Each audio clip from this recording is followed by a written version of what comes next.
Welcome back friends. In this lecture આપણે biotechnology અને તેના પ્રયોજનો, બાયોટેકનોલોજી અને ઇટ્સ એપ્લિકેશન, બરાબર, એના વિશેની જે ચર્ચાઓ કરીએ છીએ. અને છેલ્લા લેક્ચરમાં આપણે ખૂબ એક અગત્યનો ટોપિક જે છે આરએનએ અંતઃક્ષેપ, બરાબર, એના વિશેની વાત એમાં આપણે કરી ચૂક્યા છીએ. હવે એના પછી આપણે ઔષધીય ક્ષેત્રે બાયોટેકનોલોજી જે છે મેડિકલ સાયન્સની અંદર એનો કેટલી અગત્યતા છે અને એના દ્વારા કઈ કઈ પ્રકારની જે અંતઃસ્ત્રાવી પ્રક્રિયાઓમાં શું ફેરફારો કરી અને નવા અંતઃસ્ત્રાવો કઈ રીતે ઉત્પન્ન કરવામાં આવેલા છે.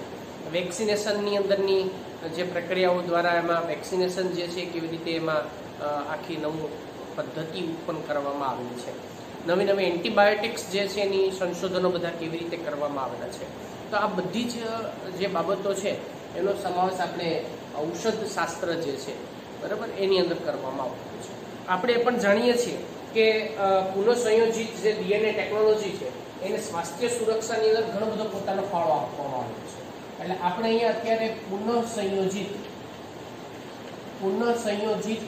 જે ડીએનએ પદ્ધતિ છે એ ડીએનએ પદ્ધતિ, બરાબર, એ પદ્ધતિ દ્વારા જે ઔષધ શાસ્ત્ર જે છે, મેડિકલ સાયન્સ જે છે, બરાબર, એની અંદર આપણે સ્વાસ્થ્ય સુરક્ષામાં એના દ્વારા ઘણો બધો અલગ અલગ પ્રકારનો ફાળો આપવામાં આવે છે.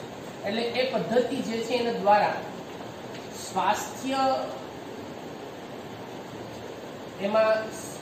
સ્વાસ્થ્ય જે સુરક્ષા છે એ સ્વાસ્થ્ય સુરક્ષા માં એનો ઘણો યોગદાન છે અથવા તો ઘણો ફાળો છે. હવે આપણે જો બીજી વાત કરીએ તો એમાં પણ ખાસ કરીને કેટલીક પ્રભાવશાળી એવી ચિકિત્સક અથવા તો ચિકિત્સીય જે ઔષધિઓ જે છે એ પણ એમાં તૈયાર કરવામાં આવી છે, બરાબર. એટલે તેમાં ઘણી જે કોઈ પણ પ્રભાવશાળી, એટલે કે જે એની અંદર અસરકારકતા દર્શાવતી હોય એવી પ્રભાવશાળી ચિકિત્સકીય ઔષધો જે છે એ ઔષધો એ પણ એના દ્વારા તૈયાર કરવામાં આવેલી છે, બરાબર, એ પણ તૈયાર કરવામાં આવેલી છે. હવે આની અંદર જો આપણે વાત કરીએ તો ઘણી એવી દવાઓ છે કે જે પુનઃસંયોજિત ડીએનએ ટેકનોલોજી દ્વારા મેળવવામાં આવેલી છે. સામાન્ય જે કોઈ પણ દવાઓનું ઉત્પાદન જે કરતા હોઈએ છીએ વનસ્પતિ કે પ્રાણી, એને એક સોર્સ તરીકે લઈ અને એમાંથી આપણે અલગ અલગ પ્રકારની જે કોઈ પણ અથવા તો કેમિકલ સિન્થેસાઇઝ્ડ જે બધી ડ્રગ્સ જે છે, દવાઓ જે છે એ તૈયાર કરવામાં આવતી છે. પરંતુ પુનઃસંયોજિત ડીએનએ ટેકનોલોજી એટલે એના દ્વારા અલગ અલગ પ્રકારના જે કોઈ પણ સૂક્ષ્મજીવોને એનો ઉપયોગ કરી અને પુનઃસંયોજિત ડીએનએ ટેકનોલોજી દ્વારા આપણે એમાંથી કોઈ એવા પ્રોટીન બનાવીને એ પ્રોટીનનો ઉપયોગ આપણે કોઈ પણ પ્રકારની જે દવાઓની અંદર કરવામાં આવે છે તો એનો ઉપયોગ હજી આપણે પ્રમાણમાં ઓછો કરી ચૂક્યા છીએ, બરાબર. અને અત્યારે હાલના સમયમાં જો આપણે વાત કરીએ તો ઘણી બધી એવી દવાઓ ધીમે ધીમે સંશોધનો જે છે એ દવાઓ તરફના છે કે જેથી આપણે પુનઃસંયોજિત ડીએનએ ટેકનોલોજીનો ઉપયોગ કરી અને પુનઃસંયોજિત જે પ્રોટીન છે, રિકોમ્બિનન્ટ પ્રોટીન, એ એની અંદરથી વિકસિત કરવામાં આવેલું છે. અને બીજી એક ફાયદો એ છે એની અંદર કે એનો માનવ સ્વાસ્થ્ય ઉપર અથવા તો જે માનવ સ્વાસ્થ્યની જે કોઈ પણ એમાંની જે પ્રતિકારક જે શક્તિ છે એના ઉપરનો દુષ્પ્રભાવ એનો આપણને એમાં જોવા મળ્યો છે. એટલે ટૂંકમાં માનવ સ્વાસ્થ્ય ઉપર જે ઘણી બધી જે કોઈ પણ એમાંની ચિકિત્સકીય જે ઔષધો જે તૈયાર કરવામાં આવેલી છે, બરાબર, એ ઔષધો જે છે એનો માનવ સ્વાસ્થ્ય ઉપર, બરાબર, એમાં માનવ સ્વાસ્થ્ય જે છે એ માનવ સ્વાસ્થ્ય પર તેની જે આડ અસર જેને આપણે કહી શકાય અથવા તો જેને આપણે એનો દુષ્પ્રભાવ ગણી શકાય, બરાબર, એ પ્રમાણમાં અન્ય કરતા ઓછી છે, બરાબર, અન્ય કરતા ઓછી છે. હવે અન્ય કરતા એટલે કોના કરતા? જેમ કે મેં હમણાં તમને વાત કરી કે ભાઈ જો કોઈ પણ અમાનવીય પદાર્થોમાંથી જો આપણે એ દવા મેળવવામાં આવે અને એ દવા જો મનુષ્યને ઉપયોગમાં લેવામાં આવે તો એનાથી માનવ શરીર ઉપર ઘણી બધી આડઅસર જોવા મળે છે. ઘણી એલર્જી એના કારણે ઉત્પન્ન થતી હોય છે. પ્રતિકારક ક્ષમતા જે છે એની અંદર પણ ઘણા ફેરફારો જોવા મળતા હોય છે. એટલે આ પ્રકારે અમુક જે ટૂંકમાં ખામીઓ જે છે એ આ પ્રકારની દવાઓની જે આડઅસર જેને આપણે કહી શકાય છે એ મનુષ્યના સ્વાસ્થ્ય ઉપર પડતી હોય છે. પરંતુ પુનઃસંયોજિત ડીએનએ પદ્ધતિથી ઉત્પન્ન કરવામાં આવેલી જે ચિકિત્સીય ઔષધિઓ જે છે એની આટલી ગંભીર અથવા તો આટલી એની અંદરની કોઈ પણ જે પ્રતિરક્ષાત્મક જે કોઈ પણ પ્રભાવ જે છે એ એની અંદર આપણને એટલો બધો નુકસાનકારક એની અંદર પડતો નથી. એટલે આપણે એની અંદર વાત કરીએ છીએ કે જે એ કહેવાનો જે કોઈ પણ પ્રભાવ એની અંદર જે આપણને પડતો જોવા મળતો હોય છે શેની બાબતની અંદર આપણે વાત કરીએ છીએ પ્રતિરક્ષાત્મક પ્રભાવ. બરાબર, એટલે એ પ્રતિરક્ષાત્મક પ્રભાવ જે છે પ્રતિરક્ષાત્મક જે પ્રભાવ છે એ પ્રભાવ એની અંદર પ્રમાણમાં ઓછો હોય છે. બરાબર, કોના કરતા અમાનવીય નિપજોમાંથી તૈયાર કરેલી જે કોઈ પણ દવાઓ છે એના ટૂંકમાં સિન્થેટિક ડ્રગ્સ એના કરતા અથવા તો કોઈ પણ પ્રાણીઓમાંથી મેળવવામાં આવતી જે દવાઓ છે બરાબર એના કરતા પુનઃસંયોજિત પદ્ધતિની અંદર જે સૂક્ષ્મજીવો દ્વારા જે દવાઓ તૈયાર કરવામાં આવી છે એ અસરકારકતા વધારે દર્શાવે છે અને આડઅસર ઓછી દર્શાવે છે. એટલે આ એક બેનિફિટ જે છે એની અંદરથી એ એમાં ખાસ જોવા મળે છે. અને એના આધારે વૈજ્ઞાનિકો દ્વારા જે કોઈ પણ જનીનિક ઇજનેરી વિદ્યા જે છે એના આધારે ઇન્સ્યુલિન તૈયાર જે છે કરવામાં આવેલું છે. અને એના વિશે હવે મેડિકલ સાયન્સની અંદરનો એક ખૂબ રસપ્રદ અને મેડિકલ સાયન્સની અંદરની ક્રાંતિકારી શોધ જેને આપણે ગણી શકાય છે બરાબર એ ડાયાબિટીસના દર્દીઓ માટે પુનઃસંયોજિત ડીએનએ ટેકનોલોજીની મદદ વડે જે ઇન્સ્યુલિનનું જે ઉત્પાદન કરવામાં આવતું હોય છે એ ઇન્સ્યુલિનની ઉત્પાદન એ ખરેખર એક આશીર્વાદરૂપ અથવા તો આશીર્વાદ સમાન જે છે એ એમાં નીવડેલું છે.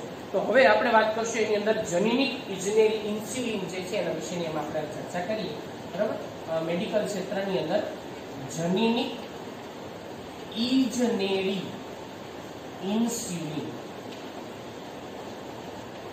બરાબર, તો અહીંયા આપણે જીનેટિક એન્જિનિયર્ડ જે ઇન્સ્યુલિન જે છે એ ઇન્સ્યુલિન વિશેની એમાં આપણે ચર્ચા કરીએ છીએ. સૌથી પહેલા તો આપણે બધા જાણીએ છીએ કે ઇન્સ્યુલિન જે છે એ પેપ્ટાઇડ અંતઃસ્ત્રાવ છે. જો થોડી પ્રાથમિક વાત આપણે એના વિશેની એમાં જાણીએ કે ઇન્સ્યુલિન જે છે બરાબર ઇન્સ્યુલિન એ એક પેપ્ટાઇડ અંતઃસ્ત્રાવ છે. એટલે ઇન્સ્યુલિન એક પેપ્ટાઇડ અંતઃસ્ત્રાવ છે. એટલે આ એક અંતઃસ્ત્રાવ છે અને જે તંદુરસ્ત વ્યક્તિની અંદર બરાબર એનું પ્રમાણ જે છે એ જેટલું આવશ્યક માત્રામાં હોય એટલું એમાં ઉત્પન્ન થતું હોય છે. ક્યાં ઉત્પન્ન થાય ઇન્સ્યુલિન જે છે તો આપણે એ પણ જાણીએ છીએ કે ઇન્સ્યુલિન એ મનુષ્યની અંદરના સ્વાદુપિંડમાં બરાબર સ્વાદુપિંડની અંદર લેંગરહાન્સ જે છે એ લેંગરહાન્સના કોષપુંજ આવેલા હોય છે. અને આ લેંગરહાન્સના કોષપુંજ જે છે એની અંદરથી ખાસ કરીને એમાંથી જે બીટા કોષો છે એ બીટા કોષોમાંથી એનો સ્ત્રાવ થાય છે. હવે તમે વિચારો કે જો કોઈ પણ વ્યક્તિમાં કોઈ પણ કારણોસર બરાબર એક અથવા તો આપણે એમાં ક્ષતિપૂર્ણ રીતે એની અંદરથી સ્વાદુપિંડમાંથી બીટા કોષો જે છે બીટા કોષોમાંથી ઇન્સ્યુલિન જે છે એ ઇન્સ્યુલિનનો સ્ત્રાવ ઓછો થાય તો એના પરિણામે શરીરની અંદર શર્કરા એટલે કે ગ્લુકોઝનું જે પ્રમાણ છે એ ગ્લુકોઝનું પ્રમાણ એમાં નિયંત્રિત રહેતું નથી અને જેના પરિણામે ડાયાબિટીસ જેવો રોગ જે છે એ એમાંથી આપણને થતો જોવા મળતો હોય છે. હવે એટલે જે કોઈ પણ એમાં પુખ્ત વયની જે વ્યક્તિ હોય બરાબર એ પુખ્ત વ્યક્તિની અંદર જો આ ઇન્સ્યુલિન જે છે એ ઇન્સ્યુલિન એની માત્રા એનું પ્રમાણ જે છે એ જો ઓછું હોય બરાબર એની અંદર ઓછું હોય તો એને કયા પ્રકારનો રોગ એની અંદર આપણને જોઈ શકાય છે ડાયાબિટીસ જેને આપણે મધુપ્રમેહ તરીકે ઓળખવામાં આવે છે. મધુપ્રમેહ બરાબર એટલે ડાયાબિટીસ. એટલે ડાયાબિટીસ જે છે એના રુધિરની અંદર શર્કરાનું પ્રમાણ ને બધું જે છે એની અંદર એ આપણને વધારે માત્રામાં થતું જોવા મળે છે. શર્કરાનું પ્રમાણ વધતું જાય છે. હવે પ્રશ્ન એ થાય કે જો આપણે આ ઇન્સ્યુલિન બરાબર એ માનવ શરીરની અંદર ઓછું હોય તો બહારથી બીજા કોઈ પ્રાણીઓમાંથી આપવામાં આવે તો તો શું એની કોઈ ગંભીર અસર એના ઉપર થઈ શકે ખરી? 100% થાય, કેમ કે એ અમાનવીય પદાર્થો છે, એટલે મનુષ્યના શરીર ઉપર એની આડઅસર થઈ શકે છે. એની અંદર એની પ્રતિરક્ષાત્મક પ્રભાવ જે છે એ જોવા મળી શકે છે, જેના પરિણામે ઘણા બધા અલગ અલગ પ્રકારની જે એલર્જી જે છે એ એલર્જી અને બાકીની અમુક ચયાપચયિક પ્રક્રિયાઓમાં પણ ઘણી બધી હાનિકારક અસરો જે છે એ એમાં ઉત્પન્ન થતી જોવા મળતી હોય છે. એટલે આપણે એવું વિચારીએ કે ભાઈ બીજા પ્રાણીઓમાંથી ઇન્સ્યુલિન લઈને આપી દઈએ તો પહેલા વૈજ્ઞાનિકો એવું કરતા, બરાબર, પહેલા એ રીતે પણ મેળવવામાં આવતું, પણ એનાથી માનવ સ્વાસ્થ્ય ઉપર એની ઘણી ગંભીર અથવા તો ઘણી બધી આડઅસરો જે છે એ આડઅસરો એની અંદર જોવા મળતી. હવે એટલે વૈજ્ઞાનિકો દ્વારા પછી વિચારવામાં આવ્યું તો હવે શું કરવું ભાઈ? તો હવે એના પછીનો વિકલ્પ શું છે? આપણે નથી કોઈ પ્રાણીઓમાંથી ઇન્સ્યુલિન જે છે એ મનુષ્યને આપી શકતા, મનુષ્ય પોતે પોતાની રીતે ઇન્સ્યુલિન જે છે એની માત્રા પૂરતા પ્રમાણમાં ઉત્પન્ન નથી કરી શકતો, તો પછી બીજું શું કરવું કે જેનાથી આપણે એની જે પ્રતિરક્ષાત્મક પ્રભાવ જે છે એ પ્રમાણમાં ઓછો હોય અને એની આડઅસર જે છે એ મનુષ્ય સ્વાસ્થ્ય ઉપર ઓછી થાય. તો એના માટે એક વિકલ્પ જે છે એ પસંદ કરવામાં આવ્યો, અને એ વિકલ્પ એટલે શું? તો કે જનીનિક ઇજનેરી ઇન્સ્યુલિન. અને આ જનીનિક ઇજનેરી ઇન્સ્યુલિન, જેને આપણે જીનેટિકલી એન્જિનિયર્ડ ઇન્સ્યુલિન તરીકે ઓળખવામાં આવે છે, આ ઇન્સ્યુલિન એ એની અંદર ઉત્પન્ન કરવા માટેના પ્રયોજનો જે છે એ શરૂ કરવામાં આવે છે. અને એમાં કે ખાસ કરીને જો આપણે થોડીક હિસ્ટોરિકલ બાબતની વાત કરીએ તો 1921ની અંદર કેનેડિયન સાયન્ટિસ્ટો જે છે, કેનેડિયન સાયન્ટિસ્ટો, બરાબર, અને એ વૈજ્ઞાનિક જે છે ખાસ કરીને બેન્ટિંગ અને બેસ્ટ નામના વૈજ્ઞાનિક, એના દ્વારા, એટલે આપણે જો વાત કરીએ તો સૌપ્રથમ બેન્ટિંગ અને બેસ્ટ, આ બંને કેનેડિયન સાયન્ટિસ્ટો, એટલે આ જે વૈજ્ઞાનિકો છે એ વૈજ્ઞાનિકો દ્વારા, બરાબર, આ વૈજ્ઞાનિકો દ્વારા કૂતરામાંથી સૌથી પહેલું ઇન્સ્યુલિન જે છે એ ઇન્સ્યુલિન જે એની અંદર સૌપ્રથમ કૂતરામાંથી એનું અલગીકરણ કરવામાં આવ્યું છે, એનું અલગીકરણ જે છે એ અલગીકરણ કરવામાં આવ્યું છે, બરાબર. એટલે આની અંદર એનું કૂતરામાંથી સૌથી પહેલા બેન્ટિંગ અને બેસ્ટ નામના જે વૈજ્ઞાનિક છે એ વૈજ્ઞાનિકો દ્વારા, બરાબર, ત્યારે 1921ની અંદરની વાત કરું છું, તો 1921માં એનું અલગીકરણ જે છે કૂતરામાંથી કરવામાં આવ્યું છે. પછી ધીમે ધીમે વૈજ્ઞાનિકો જે છે એ વૈજ્ઞાનિકોને એની અંદર એમાં ખ્યાલ આવ્યો કે ભાઈ આ રીતે આપણે બીજા અન્ય પ્રાણીઓમાંથી પણ ઇન્સ્યુલિન જે છે મેળવી શકાય છે. એટલે ત્યારબાદ જે કોઈ પણ વૈજ્ઞાનિકો છે એના દ્વારા, બરાબર, અન્ય પ્રાણીઓ જે છે એવા અન્ય પ્રાણીઓ જેમાં ખાસ કરીને ભૂંડ છે અથવા તો બીજા જે એમાંના પ્રાણીઓ, બરાબર, જે કતલખાને આપણને જે લઈ જતા હોય છે, એ કતલખાનેથી જે કોઈ પણ પ્રાણીઓ જે છે એ પ્રાણીઓ, જેને આપણે ભૂંડ અથવા તો બીજા અન્ય પ્રાણીઓ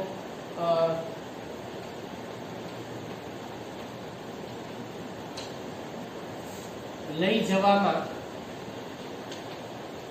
આવતા અન્ય જે પ્રાણીઓ છે એ પ્રાણીઓના જે સ્વાદુપિંડ છે એ સ્વાદુપિંડમાંથી ઇન્સ્યુલિન જે છે એ ઇન્સ્યુલિન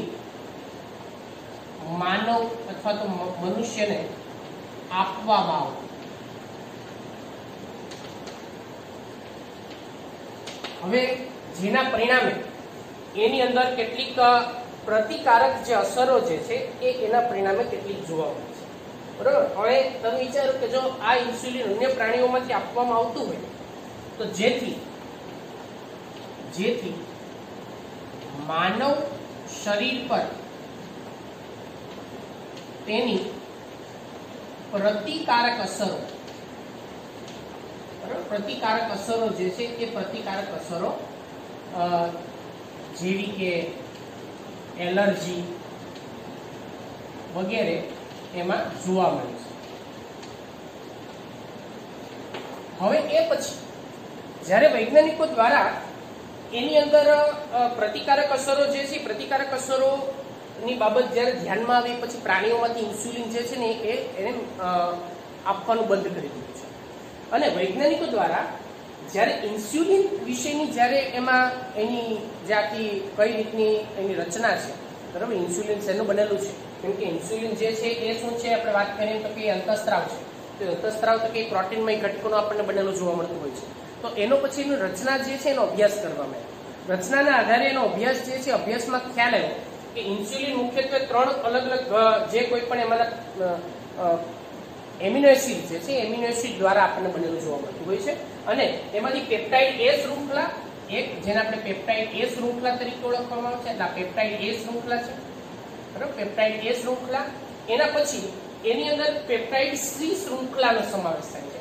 એટલે અહીંયાથી પછી પેપ્ટાઇડ સી શૃંખલાનો સમાવેશ થાય, અહીંયા સુધી પેપ્ટાઇડ સી શૃંખલા છે આ, બરાબર. અને એના પછી ત્રીજી શૃંખલાની સાથે જે જોડાયેલી હતી એને આપણે પેપ્ટાઇડ બી શૃંખલા તરીકે ઓળખવામાં આવે છે.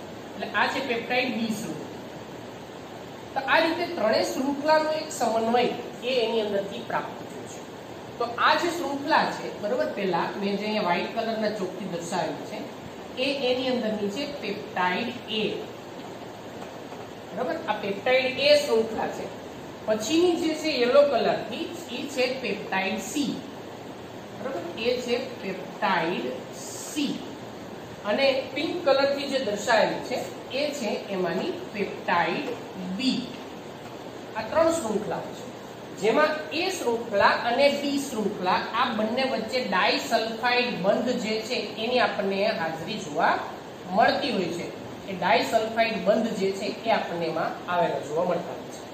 તો આ રીતનો એક અંતઃસ્ત્રાવ જે છે ને એ એમાંથી પ્રાપ્ત થયો છે, જેને આપણે પ્રોહોર્મોન્સ, બરાબર. આ પ્રાથમિક, આ ઇનએક્ટિવેટ છે, આ હજી સક્રિય નથી, આ નિષ્ક્રિય એમાંનો જે પેપ્ટાઇડ અંતઃસ્ત્રાવ જે છે એ પ્રાપ્ત થયો અને જેને આપણે પ્રોહોર્મોન્સ તરીકે ઓળખવામાં આવે છે.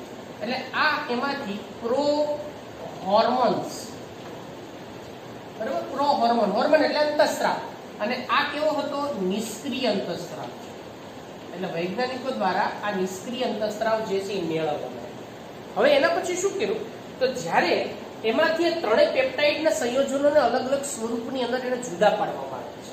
તો વિવિધ પ્રકારની પ્રક્રિયાઓને પરિણામે, બરાબર, એમાં સંશ્લેષણાત્મક તબક્કો જે છે એ એની અંદર અલગ અલગ પ્રકારની જે પ્રક્રિયા એની અંદર દર્શાવવામાં આવી અને પ્રક્રિયાની અંદર જુદા જુદા પ્રકારનું જે સક્રિય સ્વરૂપની અંદરનું સંશ્લેષણની પ્રક્રિયા એમાં જ્યારે કરવામાં આવી ત્યારે એમાંથી એક એ પેપ્ટાઇડ, બરાબર, એ પેપ્ટાઇડ એમાંનો જે છે એ પેપ્ટાઇડ અને બીજું છે એની અંદરનો બી પેપ્ટાઇડ, આ બંને પેપ્ટાઇડ જે છે એને એની અંદર એક સાથે રાખવામાં આવ્યા છે, જોડી રાખવામાં આવ્યા. અને આ એમાંનો જે કોઈ પણ ડાયસલ્ફાઇડ જે બંધ છે, બરાબર, એ ડાયસલ્ફાઇડ બંધ યુક્ત રચના પણ એમાં રાખવામાં આવી.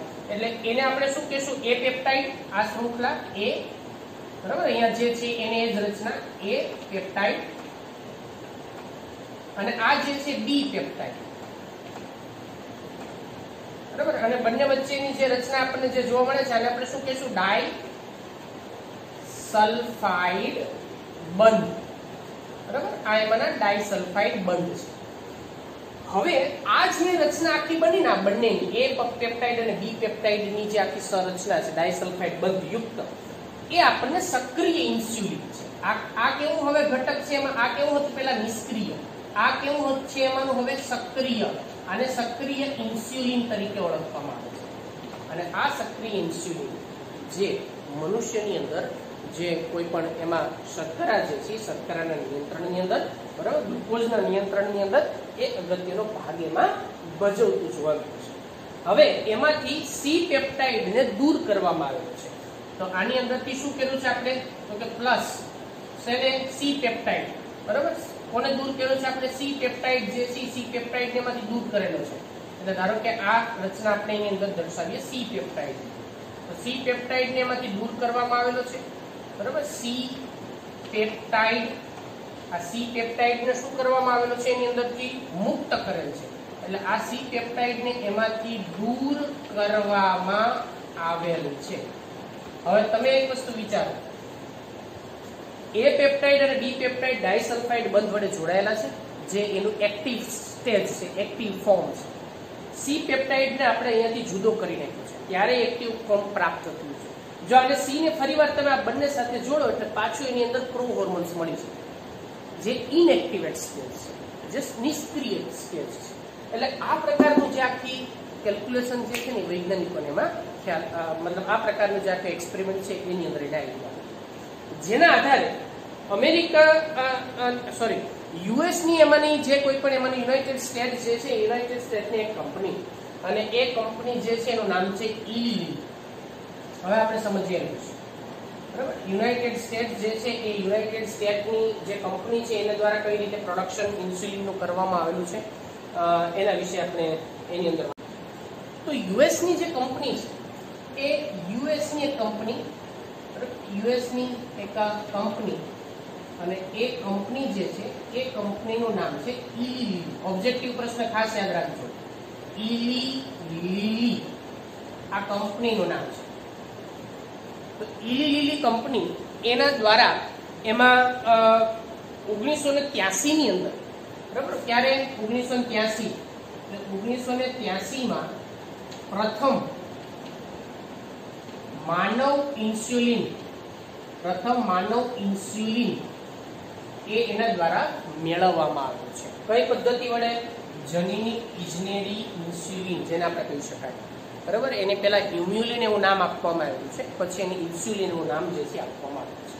હવે એમાં એને શું કર્યું છે કે એની અંદર એને સૌથી પહેલા તો આ સી પેપ્ટાઇડ અને એ પેપ્ટાઇડ, બરાબર, આ સી એ પેપ્ટાઇડ જે છે એ પેપ્ટાઇડ ની અંદર 21 એમિનો એસિડ ની એક આખી શૃંખલા છે. એ પેપ્ટાઇડ જે છે ને એની અંદર 21 એમિનો એસિડ ની શૃંખલા છે, જ્યારે બી પેપ્ટાઇડ જે છે ને, બરાબર, એમાં 30 એમિનો એસિડ ની શૃંખલા છે.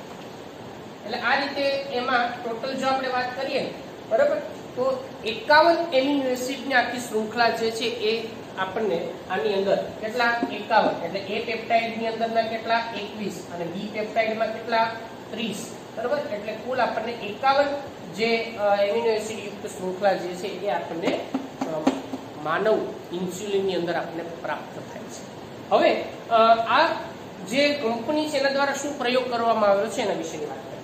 તો સૌથી પહેલા તો એને ઈ કોલાઈ બેક્ટેરિયા જે છે એ ઈ કોલાઈ બેક્ટેરિયા, બરાબર, આ બેક્ટેરિયાની અંદર જે પ્રયોગ જે છે એની અંદર કરવામાં આવેલા છે, જેમાં 2 પ્લાઝમિડ એમાં લેવામાં આવેલા છે. આ એક પ્લાઝમિડ, બરાબર, આ એક પ્લાઝમિડ અને આ એમાંનું બીજું પ્લાઝમિડ.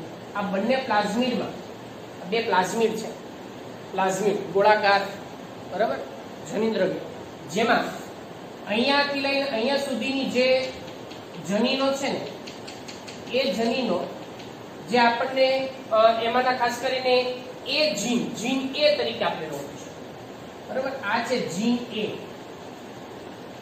એ જનીન જે શેના માટે જવાબદાર છે? એ પેપ્ટાઇડ માટે. અહીંયા એક જનીન બીજું છે બી જનીન, અહીંયાથી લઈને અહીંયા સુધી આપણને બી જનીન પ્રાપ્ત થાય છે. આને આપણે નામ આપ્યું છે જીન બી. તો આ એ અને બી આ 2 જનીનો એમાંથી પ્રાપ્ત થાય છે, જેને આ બંનેને શું કરવામાં આવ્યું? એને તો કે બેક્ટેરિયા, કયા બેક્ટેરિયા? ઈ કોલાઈ બેક્ટેરિયામાં દાખલ કરવામાં આવ્યું. એને પોષક માધ્યમની અંદર એનો ઉછેર કરવામાં આવ્યો, જેથી કરીને આપણે એની વધારે નકલો તૈયાર કરી શકાય છે, બરાબર. એ રીતે નકલો તૈયાર કરવામાં આવી, જેને શું કહેવાય? બહુગુણન. એટલે એનું બહુગુણન જે છે એ કરાવવામાં આવ્યું. બહુગુણન કરાવ્યા પછી આપણે રિસ્ટ્રિક્શન ઉત્સેચકનો ઉપયોગ કર્યો.